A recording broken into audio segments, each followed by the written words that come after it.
দেখো, অহংকার জিনিসটা নেই কার বলতো? একমাত্র উচ্চ থেকে উচ্চ কোটি যোগীদের। একটা ছোট্ট শিশুর কিন্তু কোনো অহংকার নেই। কি করে আমরা বুঝি?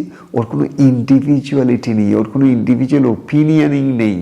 ওর মনকারে অহংটা কি না, আমি যে একটা দেহবুদ্ধি সম্পন্ন মানুষ আর সবাই আমার থেকে আলাদা।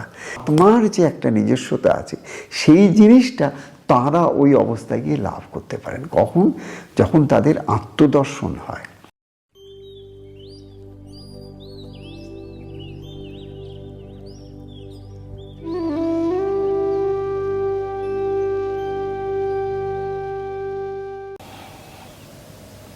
কেউ কেউ আমার কাছে এসে বলে যে বাবা, আমি চেষ্টা করি সবসময় ভালো কাজ করতে, কর্ম নিয়ে থাকতে, সেই অর্থে কিন্তু আমার কোনো অহংকার নেই বাবা।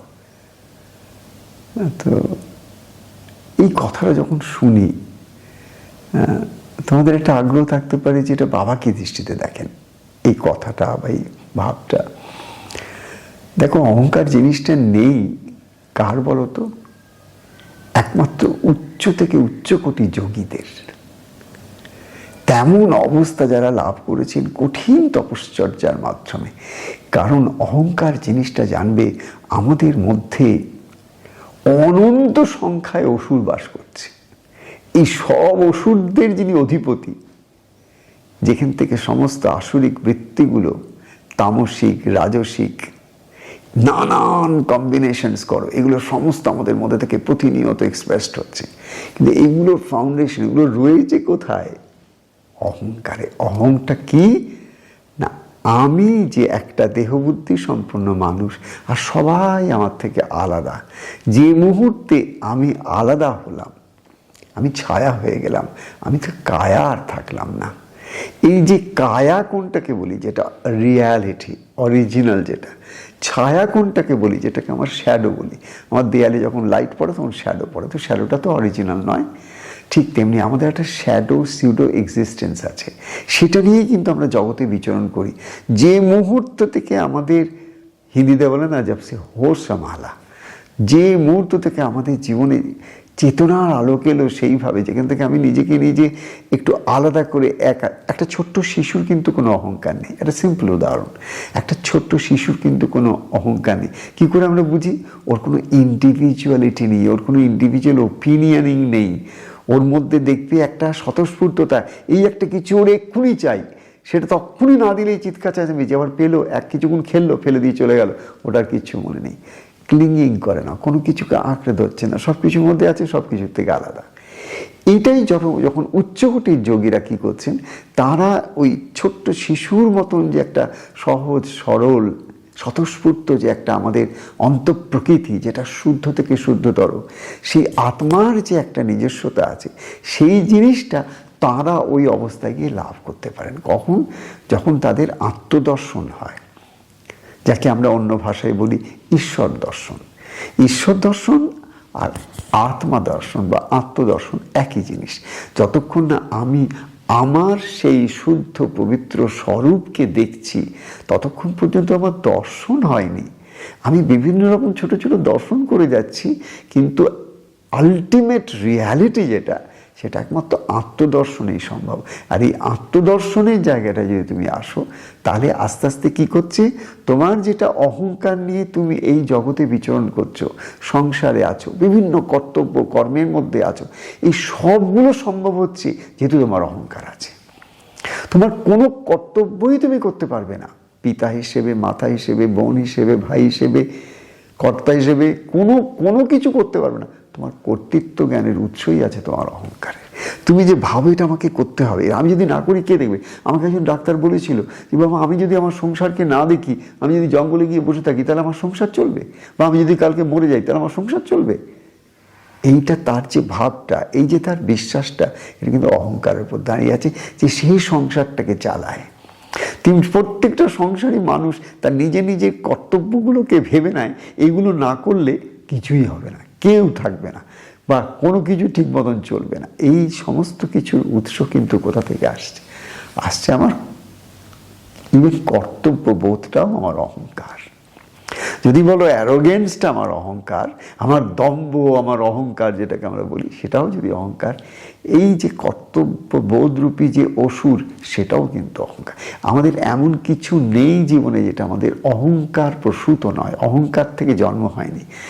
কিন্তু মনে রাখতে হবে, এই অহংকার আমাদের মানুষের মধ্যে আছে বলেই একটা সময় আসে নানান রকম ঘাত প্রতিঘাতের মধ্যে দিয়ে এখানে ঠেকতে ওখানে ঠেকতে ঠেকতে একটা সময় আসে ঠেকারূপী গুরু আমাদের অনেক শিক্ষায় শিক্ষিত করে, মার্জিত করে, একটু একটু করে সেই পরম সত্যের দিকে কিন্তু নিয়ে যাচ্ছেন।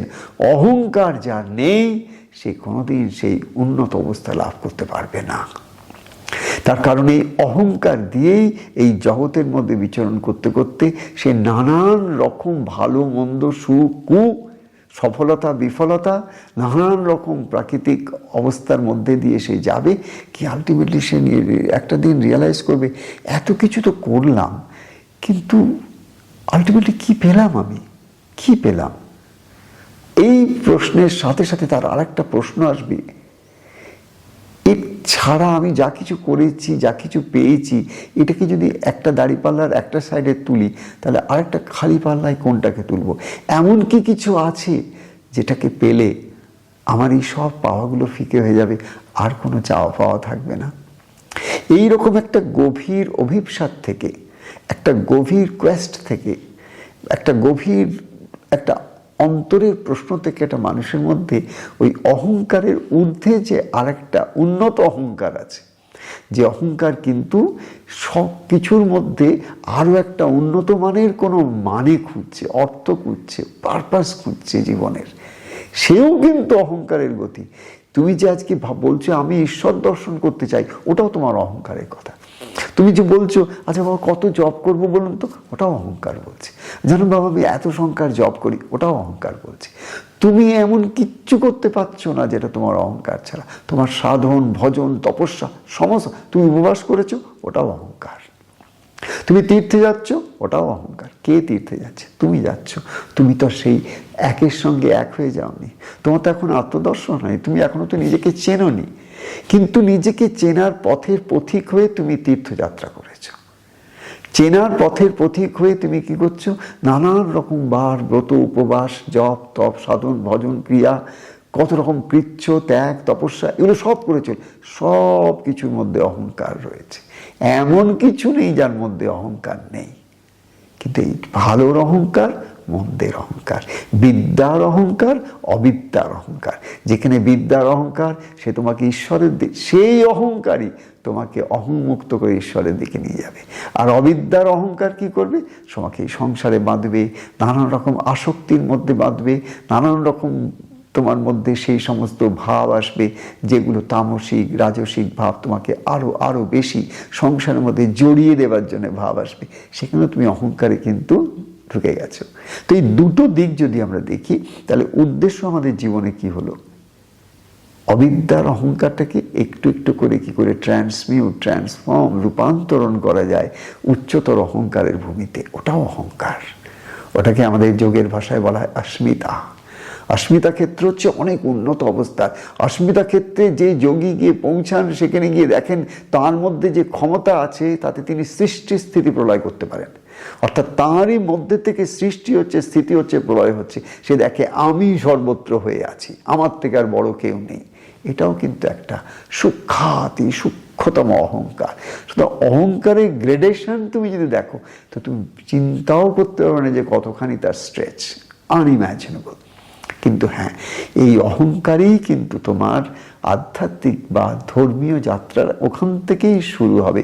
তাই কখনো অহংকারকে লুক ডাউন করবে না, বা কারুর মধ্যে অহংকার দেখলে তাকেও লুক ডাউন করবে না। কারণ এই সবটাই হচ্ছে যাত্রার পথের এক একটা পাথেয় করবার এক একটা অবস্থা মাত্র।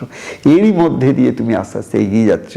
কিন্তু হ্যাঁ, তুমি যদি জ্ঞানত এগোতে পারো, তাহলে কিন্তু একটা কিন্তু তোমার সুবিধা হবে। তুমি যদি জ্ঞানত এগোতে পারো, হ্যাঁ, যে আমি জেনে শুনে বুঝে মাইন্ডফুলি আমি প্রত্যেকটা জিনিসের মধ্যে এগোবার চেষ্টা, কোথায় কতখানি আমার কর্তৃত্ব ইনভলভ হচ্ছে, আর কোথায় কতখানি আমার অকর্তৃত্বর দিকে আমি একটু আসতে পারছি, কোথায় কতটা জিনিসটার মধ্যে আমি জড়িয়ে যাচ্ছি ফর নাথিং, কোথায় কতটা থেকে আছি করছি, কিন্তু কোনো জিনিসের মধ্যে এত বেশি ক্লিং করছি না, এতটা বেশি আসক্ত হচ্ছি না, এতটা বেশি ইনভেস্ট করে দিচ্ছি না আমার ইমোশন, এতটা বেশি আমি জড়িয়ে যাচ্ছি না, একটু আলগা আলগা থাকার চেষ্টা। এই যে সংসারের মধ্যে যারা একটু একটু করে সব কিছুর মধ্যে থেকেও একটু একটু আলগা হতে শুরু করবে, তারাই একমাত্র প্রকৃত কৃপা পেয়েছে। কারণ সেই কৃপার ফলে অহংকারের ওপরে চেতনার চৈতন্যের আলোক এসে পড়েছে, কৃপার আলোক এসে পড়েছে। এবার কিন্তু অহংকারটা গ্লেসনিং, এবার দেখবে আমাকে ওই অহংকারের মধ্যে চামাক আসবে, সেই মানুষটার মধ্যে আলাদা ভাব দেখবে, আলাদা কথা দেখবে, আলাদা জ্যোতি দেখবে। কেন? তারও অহংকার, সে যা বলছে সব অহংকার, তার প্রত্যেকটি জ্ঞানের কথা অহংকার। কিন্তু এই জ্ঞানের অহংকারের পেছনেই কিন্তু লুকিয়ে আছে আর বেশি দূর নয়, উষার আলোক এসে যাবে, আর বেশি দূর নয়। এরমভাবেই কিন্তু প্রত্যেকটা মানুষের জীবনে এই রূপান্তরের ধারাটাকে তিনি বেঁধেছেন। অহংকার থেকে নিরহংকার, নিরাকারের পথ, আকার থেকে সাকার থেকে নিরাকারের পথ। সুতরাং আমরা কোনো জিনিসটাকে যেন ছোট না দেখি, প্রত্যেকটা জিনিস তার নিজের জায়গায়, নিজের টাইমে, নিজের স্পেসে বিউটিফুল, ওয়ান্ডারাস। আমরা প্রত্যেকটাকে রেসপেক্ট করব, রেসপেক্ট করে ট্রান্সফর্ম করার যে চেষ্টাটা করব, ওইটাই ট্রু স্পিরিচুয়ালিটি, ওটাই প্র্যাকটিক্যাল স্পিরিচুয়ালিটি। রেসপেক্ট এভরিথিং, জীবনের সব কিছুকে রেসপেক্টফুলি দেখো, প্রত্যেকটা জিনিসকে অ্যাকসেপ্ট করো, কাডল করো, ভালোবাসো, তারই মধ্যে থেকে দেখবে সে পথ করে দেবে।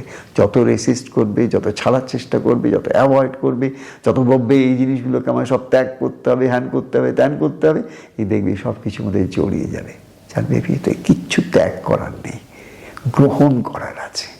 You don't have to reject, you have to accept.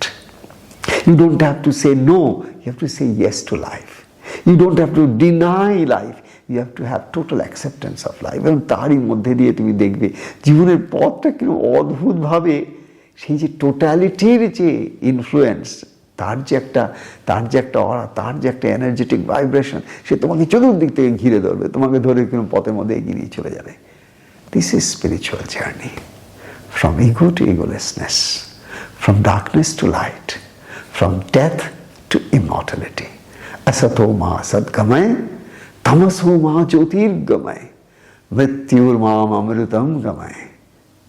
That is the journey of the Upanishadic Vedic tradition of Hindu Dharma. কি যে আমরা এসেছি, আমরা অন্ধকারের জীব, ঠিক আছে, কিন্তু আমাদের অন্ধকারের মধ্যে কিন্তু আলোর উৎস লুকিয়ে আছে। আজ একটু অন্ধকার দেখছি, কালকেই কিন্তু আমি আলো দেখব। কেন? আমার মূল স্বভাব আলো। আমার মূল স্বভাব কি?